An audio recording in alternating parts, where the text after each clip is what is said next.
Hello, guys, and welcome to 80 Level Roundtable. And today we have with us Jasmin Habezai-Fekri. I hope I pronounced this correctly.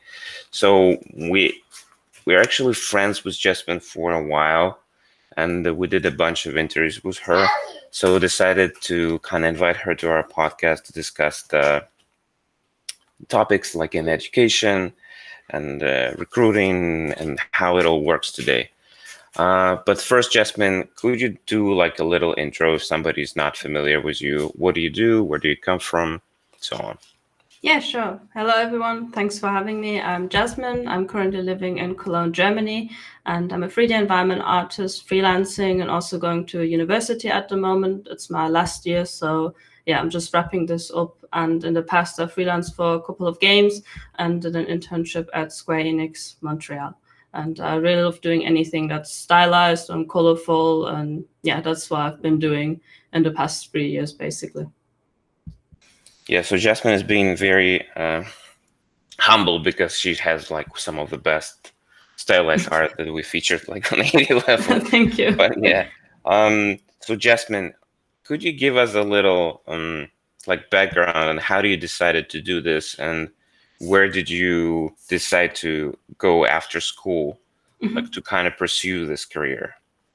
So after high school, I wasn't really sure what I wanted to do because back then it wasn't even a possibility for me in my mind that I could do anything in games. Like anyone, I would play a lot of games in my childhood and continuing to do that. But after a couple of years after high school, I went to England and I lived there for a while. And then I found out there actually about game related courses and started to look into it. And I started applying there and got accepted by some universities. But then the whole Brexit thing happened, and I also have a partner who's from England.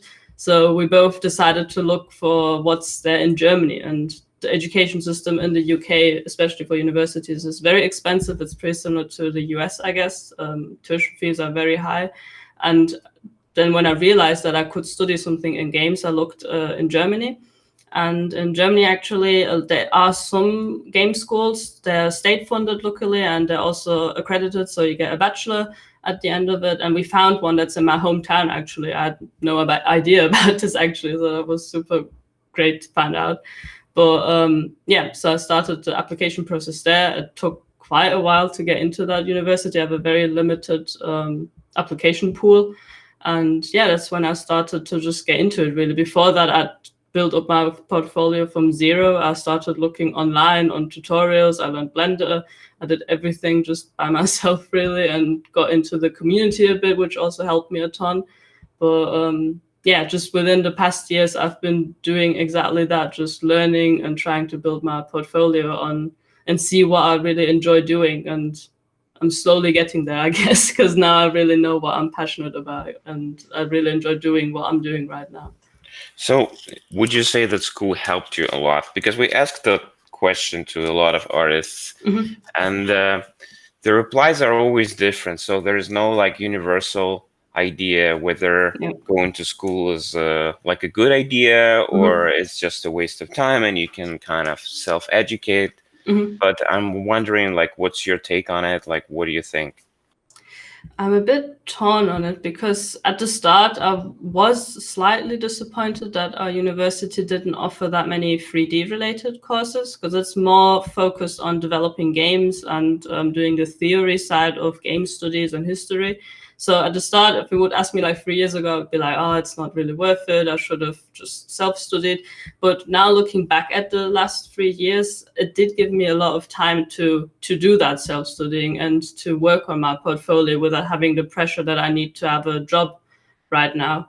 And that helped me immensely to find freelance jobs and even opportunities for after university. So I think if you can go to a university that's not super expensive, I would recommend it because it gives you time to figure out what you want to do without having the pressure of earning something yet. But I would also look to find a good school that fits your needs. Like it shouldn't be just completely unrelated that you suddenly end up doing programming even though you want to do art, because that is definitely a waste of time in my opinion if it like doesn't relate whatsoever to your field. Makes sense. So, and Jasmine, you are in Germany, right? So, Yeah. and the education and higher education there, it's free. You don't Yeah. basically have to pay for it, right? So I guess in your case, it's just totally makes sense, right? Because you're not investing like that much Exactly. into like whatever you're studying, right?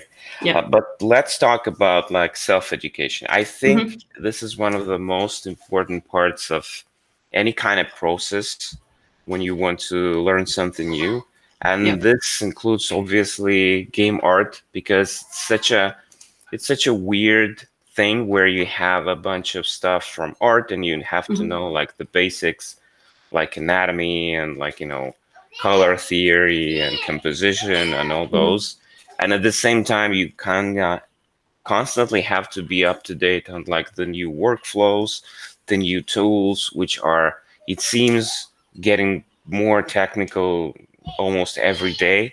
Yeah. So how do you kind of keep up with those like new developments, and as a student, like, I mean, what's your approach there? Like, do you go on YouTube and just find some videos there? Do you go on Hmm. places like 80 Level and ArtStation to kind of check Hmm. out like what's going on? Or do you go, well, like, what are like the main directions where you kind of get your information? I think it changed over the years. When I was super fresh to 3D, I would just go on YouTube and watch super basic things and then do little projects and apply those skills because I was never the person to follow like tutorials step by step. That's not really what I can do. I really enjoy just to get that knowledge and work with that knowledge on a new project. And that's what I've been doing. But recently, especially because I've been trying to pick up PBR and was doing a lot more of that in my projects, I did go on 80 level on ArtStation and really studied other people's work and approaches and then looked deeper into that direction, which really helped because especially when you read breakdowns and have those pointers that people give you, because they're not step by step, they're just like a good summary of what they do. It does help you to get that little head start and know, okay, I have to now Google this or look into this video and do learn these specific things. But I think when you're like super new to 3D or art in general, it's good to have a basic understanding of everything and also an understanding of art and color theory and all these like very I don't know, uh, not concrete like program skills, I would say, but more like a feeling for art and what's appealing to look at. And that's something you learn over time, not straight away, but having that in mind from the start, I think really helps to have a better understanding of what looks good and what doesn't in the process. And by the way, does understanding of like game development process and Mhm. like the game development history, does it help you kind of get into this field, or it's just like extra knowledge that you don't really need? I think what did help a lot was working inside groups and make games, even though all of us were super inexperienced at university.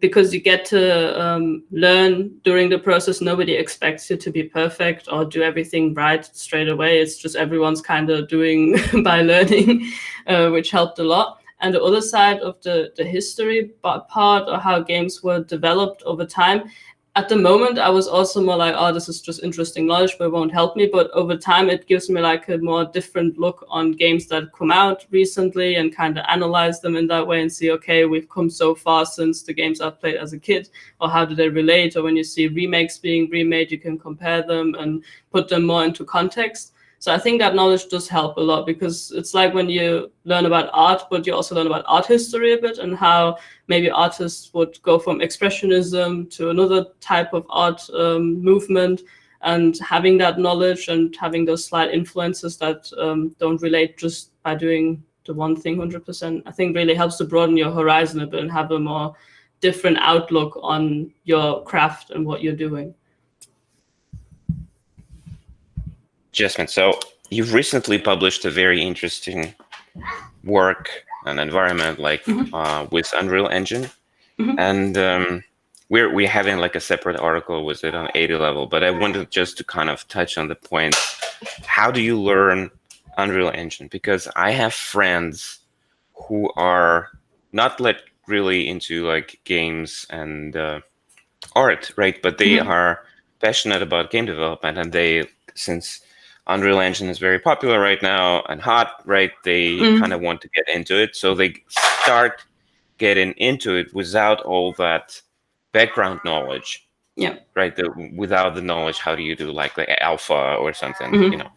And it is incredibly challenging for them because Yeah. they don't know like where do they find a tutorial, and whenever they go Mm. to like Unreal Engine, their like internal library with all the Yeah. documents, like descriptions, it doesn't give you that much information, right? It Hmm. does give you sort of like the basics to Yeah. kind of get you started, but it doesn't kind of tell you like where did you make a mistake, like what are like the things that you need to look after, and it can be a little bit discouraging. So I would love to know, like from your point of view, since you're kind of getting into Unreal Engine and Hmm. trying to learn it more, like what were the biggest kind of like pointers for you? What did you find most useful while Hmm. trying to understand how the engine works and achieve incredible results there? I think a big point is, as you mentioned, that if you lack the understanding of general 3D pipelines, it will be incredibly difficult to get in first. It's like with any 3D related thing, when you're doing it for the first time, everything just seems confusing. So it is important, I think, to first being able to do 3D and know what PBR is, doing textures and substance in the substance suite, and know the difference between normal maps, roughness, metallic, because that's what's required inside Unreal. And having that basic knowledge really helps just to get into it quicker. But since I had all that knowledge before, I think I had a bit of a head start going into Unreal, and I used Unity before for a couple of years now too. So it was different, but it wasn't like I didn't know what anything means. Like I know what a material is, I know how lighting works. It's just like a different engine to work with. And but what does help a lot is having communities where you can reach out to and just ask questions you have. Like I'm in several discords, for example, where people have specific channels where you can just ask any technical questions you have. If you have some problems, you need troubleshooting with, people are like super happy to help you anytime. Like even if you have super basic questions, like in my head I'd be like, oh, this is maybe such a dumb question, why am I asking this? But people would be like, no, it's fine, like you're starting out and not everyone knows this, and it's hard to find documentation on some things, so just ask away. So I think people shouldn't be shy to reach out to people and let them help them in that case. Jasmine, you also been very prolific with Blender, Mm-hmm. and we ask these questions a lot, but I would love to hear your opinion. So do you think Blender is slowly getting more like accepted by the industry in Mm-hmm. general? Do you think it will be like a couple of years before it's kind of like a main substitute Mm-hmm. for like 3ds Max or some of the Mm-hmm. other older software that's being used by like big studios? Mm-hmm. I think it's definitely getting there. When I started with 3D and learned Blender because I couldn't afford to buy Maya or 3ds Max as a student, there were people who were telling me like, "Oh, are you sure you want to learn Blender? Industries don't really accept it, and studios have like a specific 3D program they use. It's mostly Maya or Max, so you should learn that." But I just kind of stuck to it because that's what I could do at the time. And to be honest, like those programs are insanely expensive when you're a student still, so I hadn't any other choice, to be honest. Also, you're not a student, they are still very expensive. Exactly. Yeah, that's what I keep hearing from like loads of friends who are working. They're like, I can't afford this anymore. I just want to do 3D in my free time, but not pay €1,000 for it. Like that's not worth it. So back then, like 3 years ago, it was still like getting there. But now, so many AAA studios are actually picking it up. For example, during my internship at Square Enix, I was using Blender. Nobody cared. They were all like, this is great. All my colleagues were saying they want to learn it, and they were really excited that I'm using it there. And especially for environment art, I think it's a bit easier to implement it in a studio because you're not so much reliant on, for example, the rig working on something. That's what we were talking about at work, for example, that the animators do rely on Maya and having a character artist working inside Maya because the rigs just work better and you can transfer the animations and everything easier to engine. But with an environment, there isn't that many troubleshooting problems that would occur if you would just use a different program. You can export an FBX. Nobody cares really. And I think that's what people are realizing slowly, because it's, first of all, less costs for the studio to just let people use Blender. You don't have to buy a license. And if everyone wants to use it and it's doing the same results, then I don't see any like issue with letting people use what they would like to use. Like there shouldn't be like that way of gatekeeping, saying like, oh, you're using Blender, so we're not hiring you. And luckily, so far, I've never had this issue that I wouldn't get a job because I'm using Blender. That was never the case so far. So, Jasmin, you mentioned your internship with Square Enix, and it's such an iconic kind of studio, right? And I think a lot of our readers would love to not even work, like just to visit the studio itself in Japan, probably. So, Yeah. could you talk a little bit about how did you get that internship, and what was the process like to get in this kind of like corporation? So I had a very unconventional way maybe of getting it because I'm very active on Twitter. I always post my work there since the day I started with 3D, and it really helped me to connect with people and find friends and everything like that. And one day I was just posting because we have to do an internship in one of our terms at university, but we have to organize it ourselves. So it's just our university saying you can do an internship if you like, but it's your job to find it. So I posted just on Twitter that I would like to do an internship and I need to start looking soon. And then I got a message from one of the people at Square Enix in Montreal asking if I'd be interested to intern there because that'd be a really exciting project for me to work on. And so I did just an interview. It was super quick and they showed me the project. I was really excited about it. The one main thing though that was a bit difficult with it was that it's in Montreal. I'm in Germany and I needed to go through the whole visa process. And I've never done this in that scale, especially if you want to get a work permit, it's a bit more complicated. So I started the process very early. Like I talked to them in December and then I applied for my visa in January and I started working in September. So it needs a lot of planning beforehand to do that, especially when you're from Europe, I think. So tell us a little bit about the experience. So how did you like working there? Like what were the things that kind of, that were unconventional or different? Like what are the things that you learned? It would be very interesting to kind of hear like from the inside what's going on there. So what I can say, the branch in Montreal works on mobile games, and that was very new to me because before that, also in the context of university or my freelance jobs, I've worked with PC games. So I was excited to learn something new in that regard, having those constraints in mind too. And when I joined the team, I was really surprised how small it was because I was thinking, okay, AAA, I'm going to be just one out of maybe 400 people there.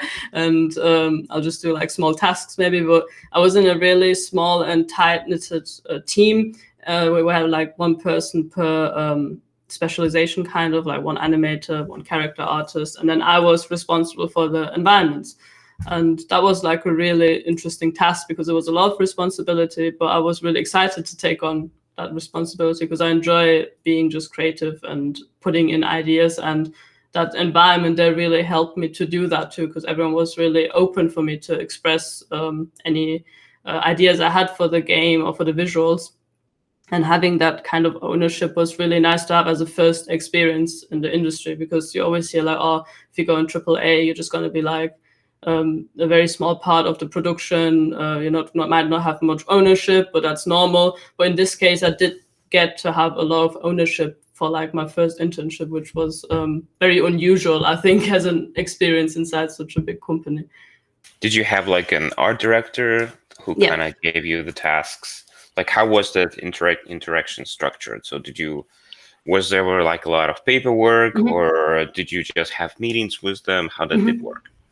Luckily, I didn't have many meetings. I had many one-on-one sessions with the art director or with our character artist or the VFX person.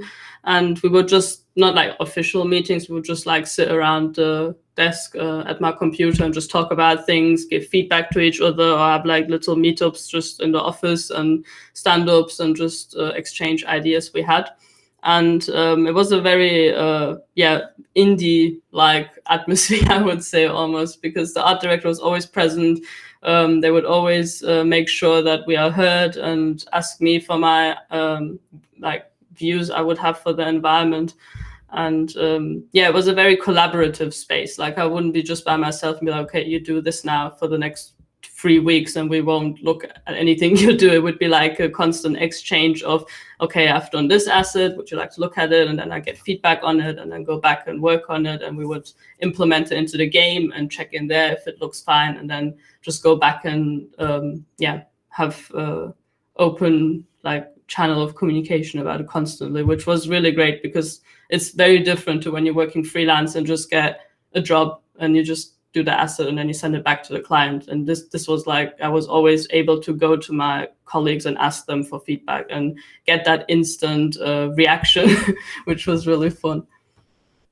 Would you recommend for like young artists to kind of get a job and go through this process, or stick with freelance and stick with what you know and kind of earn your money that way? Because I know different people who have different views on this, you know, and I have met very talented artists who are doing just freelance, and they're doing like these gigs or contract work for a couple of years, and they don't want to really work in the office because of like various reasons, and these include even stuff like taxes that you do.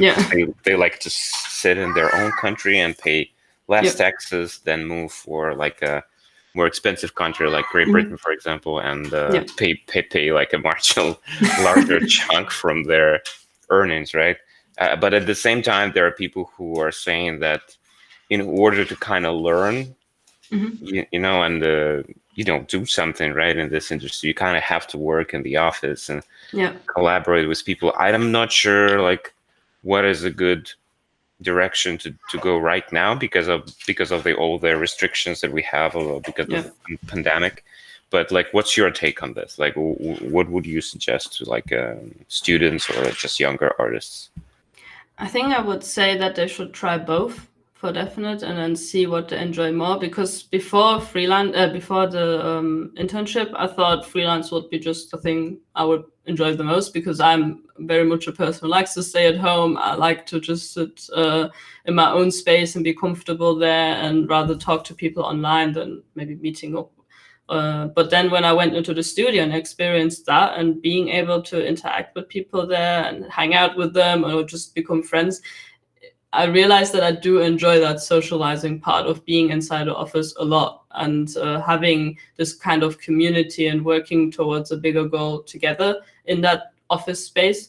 So I think for after my university, I would like to do that again too. But then I also hear from a lot of friends that they did exactly that. They worked in the studio for a couple of years, got all the experience and the knowledge, and then started freelancing again because they just have enough of that studio life and would like to just be back to freelancing, because it gives them much more freedom to be at home or with their family or traveling or just work from anywhere in the world, basically, without having to relocate, because that's a really big issue, I think, even for me right now, like thinking about where I want to work later on, and knowing that in Germany there aren't all the opportunities I would like to pursue, and know that I have to leave Germany at some point and go to another country if I want to work at those studios that are doing the things that I would like to be involved with.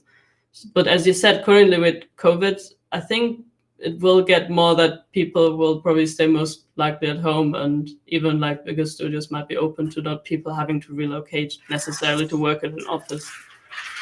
Yeah, you're right. But I mean, we heard this a lot from different companies because they are basically hiring everyone, and they don't care about like where the person is. Sometimes they care about maybe the time zone, but that's it, right? Because they just want communication kind of to be easier. But Jasmin, so since we touched on the topic of work, you mentioned that you're working a lot on your portfolio and you're adding like new projects there. So how important is portfolio for an artist to get a job? Like, what are the things that you have to kind of have in your portfolio to make it kind of hireable? That's a good question. I think it's important to show in your portfolio what your goals are and what exactly you want to work on. For example, if you want to work on stylized environments, just show that. Don't like put some characters maybe in there or some realistic props suddenly. I think it's good when somebody looks at your portfolio, knows straight away, okay, this person would like to work on this and that. Not specifically a game maybe, but at least like a art style or yeah, if it's stylized or realistic. I think that's the main thing. And secondly, I think it's good to show in your portfolio that you're really enjoying what you're doing. That's like one feedback I've got a lot from people, that they look at my portfolio and they know instantly that I'm really into what I'm doing. Like I'm really like the passionate about it. Sounds maybe cheesy, but like you can tell that I'm enjoying doing very colorful environments, and people then consequently also ask me to do something like that. I don't get offers to do like gritty sci-fi environments in that case. So having that clarity in your work and being like straightforward about what you want to work on is very important. And third of all, I think it's also good to show that you're able to work with engines. That's like a big thing, I think, and that's why I wanted to also use Unreal more now, because I know how to work with Unity, but I didn't really show that in my portfolio and always had to explain that in an interview.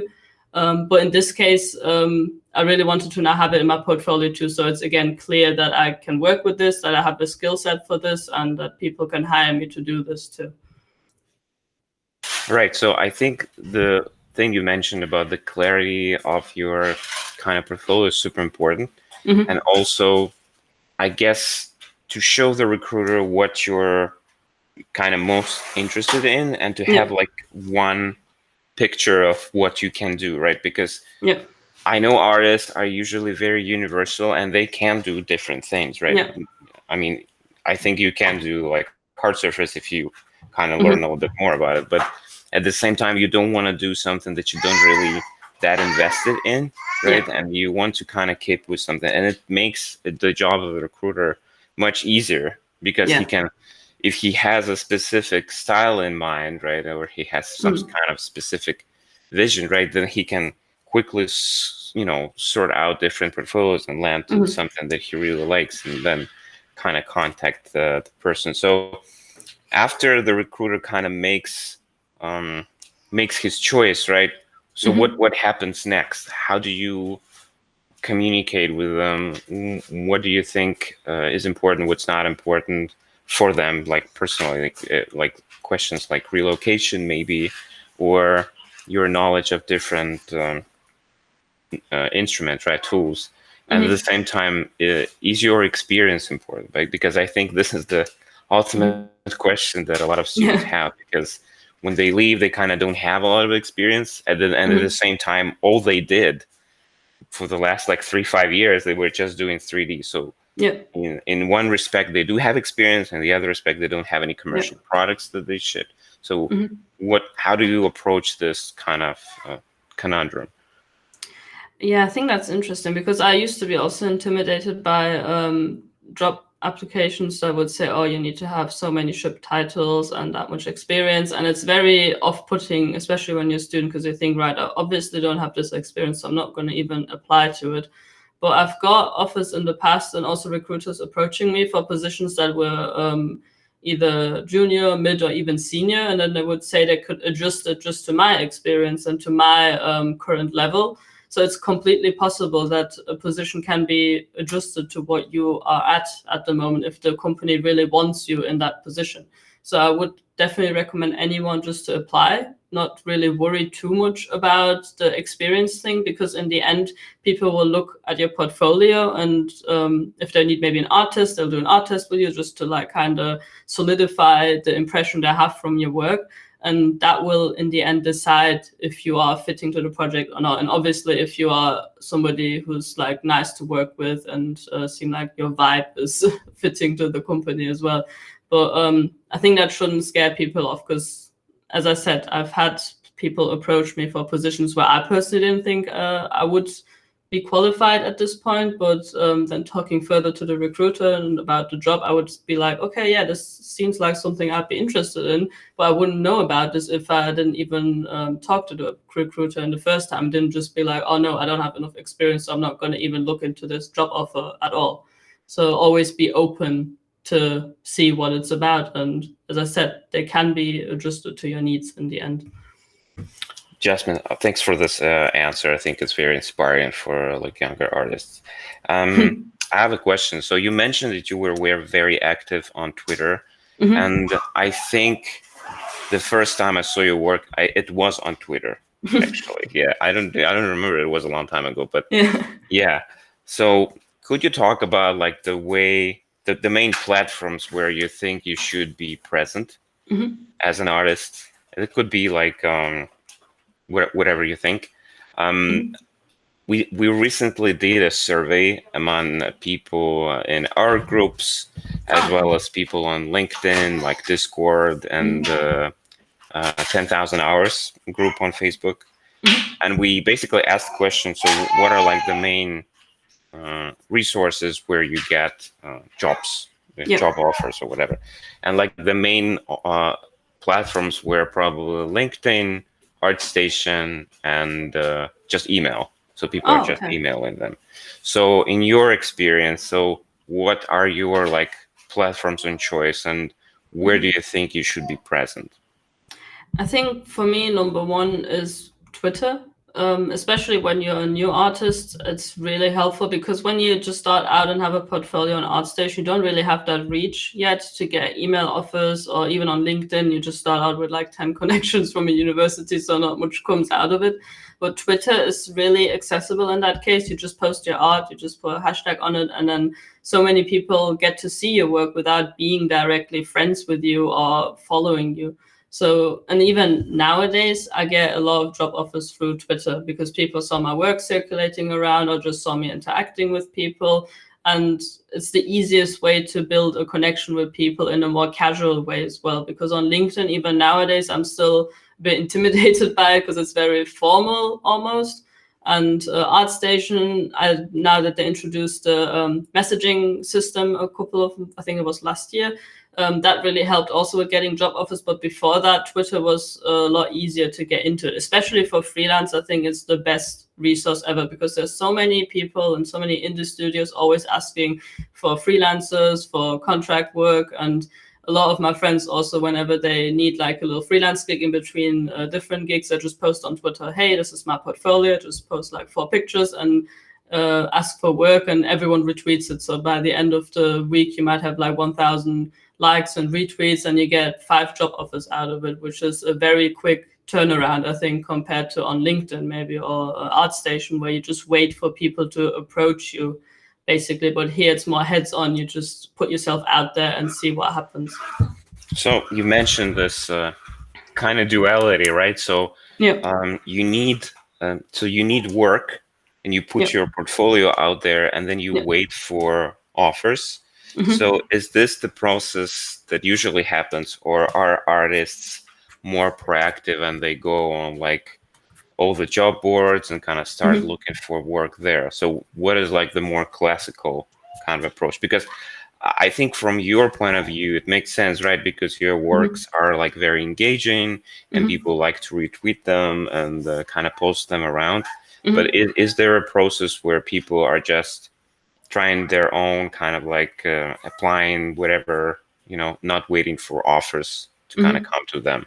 Because I really like that approach, and like the system that we've built like on 80 level, Yeah, it kind of relies on that, right? So yeah, we want to have like very good artists, and we want kind of companies to come to them and you yeah. know uh, send them RFPs, like, and that's it, right? But I know that a lot of people don't like that, and I think like, oh no, I'm just gonna do like, I'm gonna go, I'm gonna send like 100 billion, Yeah. requests to like all the job boards out there. So what's your take on that? I think if you see a job offer that really speaks to you, definitely go for it. I always sometimes browse on ArtStation as well in the job offer sections because they have sometimes really interesting ones on there, or even on Twitter. Again, people who work at the studios like put a link to the studio's website and say, "Hey, look, this interesting position is up right now. Apply, everyone." Or even on Discord, people internally post job offers that are not really put out publicly yet, and you can get in touch with the person and send your work to them, and they recommend you to the studio. So I think it's good to always keep your eye out on all levels, like have a ready portfolio to put out into the world, but also look actively on jobs that are getting put up at the moment. Like I think sometimes even 80 level posts, job offers that are currently around, which I find super interesting because you're not always aware of what's right now hiring and always checking on LinkedIn, but having those little alerts everywhere and actively looking on them and applying is really important because, as you said, not everyone can just like sit and wait for offers. Like I also have phases where I don't get any offers, and then I have to actively look on Twitter, and then luckily there's always somebody who's saying, "Oh yeah, I'm looking for somebody to do X, Y, Z," which is Mm. that's why it's really helpful to be on those like more active communities that constantly post like updates and offers that are currently around because the industry is pretty big at the moment. It's getting bigger every year, and especially the more independent area has a lot of work to offer, I think. Mm. Interesting. So you mentioned that the industry is growing, and I do see this like from just the number of content that we're publishing, right? There's Yeah. always something going on. There's like new tech or a new game or something else. But I think over the last couple of years, there were a lot of fears that with the introduction of new tech, a lot of the older jobs might go away Yeah. because you've seen like a lot of the developments that NVIDIA is doing, like Adobe is Yeah. doing, and all the other like SIGGRAPH papers. Sometimes they can be really scary because it's just like simulation procedurally and AI. Yeah. So my question is, do you think like in 10 years from now, will we still have jobs for like a 3D artist in general, or would they need to kind of have a different skill set? Because I think now if you're doing, realistic Mm-hmm. environment, you kind of have to go with photogrammetry. Yeah. It's not even a choice anymore, right? Mm. You kind of have to go with some scanned assets. You need to use megascans. You need to Yeah. kind of think in that direction. So do you think this is gonna be like, you know, more used in like the next 10 years, or do you think the industry will always have kind of like these, oases of like stylized art that is Mm. like handmade and so on? I think that's an interesting question because I've been thinking about that recently too. And since I've also started to use Substance Designer in my workflow, which is a lot more procedure than just going into ZBrush and sculpting every brick, Yeah, I've yeah. been I've been thinking it's like it's great because you don't spend so much time on these things that are fun, but it's not like necessary really to spend hours on them. So I see it more in a way that it will make our process maybe more fun and less, and will give us more time to spend on the creative side, on the conceptual side, like having interesting designs, interesting compositions, colors, universes we can create. Because I think AI can't really do that. That's what we have like the upper hand, luckily, that a lot of AI isn't in that way very great at creating really pretty art yet. Like especially in regards to stylized with like Substance Designer, it takes even quite a while to get something to look Yeah. nicely stylized compared to having a realistic material. I've realized in the past months it takes so much time, and you even question if it's even worth it. But in the end, it is because you get to really adjust it so much faster, which is worth it definitely in Yeah, the end. yeah. I mean, that's all the delights of like non-destructive workflow, right? Because you Yeah, can change whatever you like at any point, and yeah, nothing's gonna be broken. It's completely different, like with yeah. what you mentioned with ZBrush, where you kind of. I mean, I heard the stories from the guys from Crytek, basically, Mm, because when they did the first Crisis, they had a bunch of people just sitting in the office and just mm. sculpting bricks Oh that they god. were doing. And now it's just like you have one person who's gonna do everything and kind of Yeah, do the procedural way, and you can have like a lot of variations of those textures. And yeah. I'm also amazed by the stuff that Adobe is doing with their Project Alchemist, Oh and yes. Yeah. that's a crazy one, right? Because you just they showed me the demo, and that you just take a picture, Mm, of some texture that you have around, yeah. and then it kind of produces a procedural material out of it, like Yeah. on That's its own. crazy. That's crazy. I mean, yeah, and I think this is kind of going to develop more and more. But I agree that the tech might take all the tedious aspects Yeah. of this, because I mean, we would love to have AI for like UV, right? Yeah. Who likes doing that? Nobody likes doing that. Exactly. And or some other like parts of the production that Yeah. that are somewhere like in between, more like a coding aspect, right, and Yeah. the artistic aspect. So you do want to have more like a time for the artistic stuff. Yeah. And Exactly. that kind of brings me to the last question that I have Mhm. is, um, Jasmine, you have a very unique style, and I know that to produce something like this, a lot of time and work has to go into it, Mhm. right? So I know a lot of people who think that this is something that they really want to do, but at the same time, there are game companies and who not always want to invest that much time into creating art. So my Yeah. question is, so how do you find that middle ground, right? Because as a perfectionist, you probably want to go like into like every little detail, like and put the flowers there and Yeah. fix the lighting like in a perfect way, right? And get the Mhm. reflection right. But at the same time, when you are under a deadline Yeah. and there is like somebody breathing down your neck, right? So you kind of have to move faster. So how do you find that kind of balance between like the time constraints and the like artistic vision that you have? That's a tough question because that's something I still struggle with.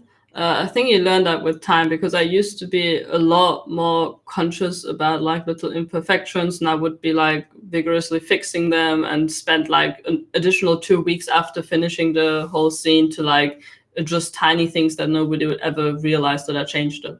And over time, I realized that nobody cares really if I do these things. Like, for example, I always ask my partner about these when I fix like the lighting by, I don't know, zero point 0.1 values or whatever, and then he's just like, yeah, this makes no difference at all. Just be done with it. Like it's okay in making like these silly changes now. It's not necessary. And I think it's important to have somebody also from the outside kind of telling you that sometimes, because if you don't have anyone to talk to about this and you just work on your own pace, you will be sitting there till next year working on fixing all the things you want to fix. And for my last project, for example, I set myself the deadline that I need to be done by the end of September because I will start my thesis in October, and there's no way that I can just take another month for this. So I just gave myself 4 weeks, and then when I thought I was done, I said, "Okay, I'm done." And I didn't spend any additional like day to like go through everything again because I said I want this to be a practice. I don't want everything to be perfect, and it doesn't need to be perfect. Like the main goal I want with my work usually is to have fun and learn something new, and I think that will be the case when you work somewhere as well because you won't have the time to do these endless fixes. And from a player perspective, nobody would even see these imperfections in the first Yeah, place. yeah, I totally agree. It's like I think there's a quote by Leonardo da Vinci where he Mm, says that art is never finished, only abandoned, right? So you exactly. just need to say stop, and that's and then Yeah. just do something else. That's true. Exactly. Like Yeah, it's okay to look at it and be like, okay, yeah, maybe next time I can do this better, but I wouldn't open then my project after a couple of weeks and then do that because yeah, I don't really see the value in that. It's better to like take yeah, those takeaways and put it in your next project. yeah. I know. I think in studios you kind of have to go through so many iterations, so many changes Yeah. that you need to do with your stuff. So at the end of it, you're gonna be like, oh no, I'm just I'm just gonna want to do something Exactly. else. Right. All right. Exactly.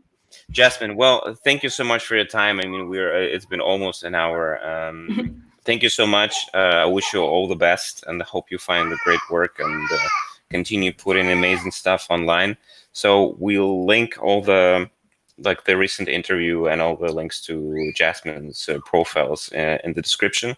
So if you have some time, please go check it out. They're amazing. And yeah, maybe some last advice to like younger artists who are trying to kind of get into the world. I would say just do what you really enjoy. It might sound simple, but if you do work that you are really enjoying and are passionate about, others will see that too. and you'll get to do what you actually want to do in the future too. So always create art that makes you happy. That's what my main premise whenever I do something. All right, cool. Well, thank you so much. Thank you for having me.